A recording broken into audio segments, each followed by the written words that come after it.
Hello guys! Gusto nyo bang maging isang content creator kagaya ko? Disclaimer lang po ha, isa lang din po akong baguhang content creator. Pero gusto ko pong i-share sa inyo yung 3 things you need to consider para po makagawa po kayo ng isang content. So kung interesado po kayo sa topic natin ngayon, para sa inyo po ang video na to. Just stay and watch until the end. So guys, ito yung unang things that we need to consider pag magagawa po tayo ng ating mga content. Yung una po nating dapat i-consider is, alamin nyo po kung ano yung inyong reason or purpose. So ano pong ibig sabihin nun? So dapat alamin mo sa sarili mo kung saan ka ba mas magaling. Mas magaling ka ba sa paggawa ng prank, pagpapatawa, or pagbibigay ng mga inspirational message, kung saan ka mas bihasa. Kasi ako, ang pinaka-purpose ko naman po kung bakit ako gumagawa ng mga content is bukod po sa nakakabanding ko yung aking mga anak every time nagagawa po ako ng mga content. Especially pag minsan may mga contents po kasi ako na kasama ko po yung mga junakis ko.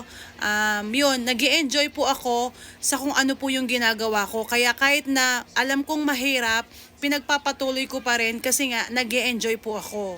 So yun po yung unang things natin na dapat nating i-consider kapag mag-create po tayo ng ating mga contents.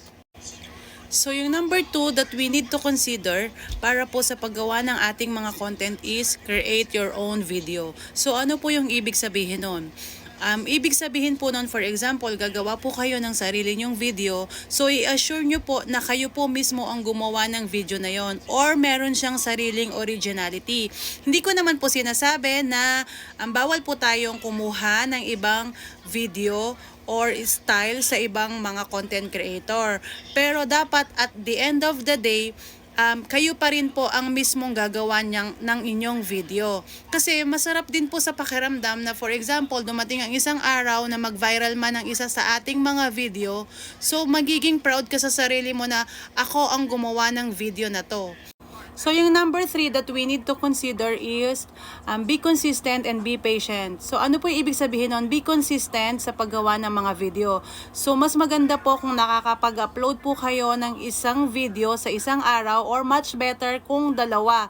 Nakakapag-upload ka ng 2 video sa isang araw.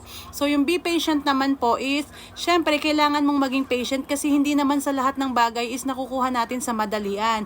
Kailangan po pinaghihirapan din natin yan.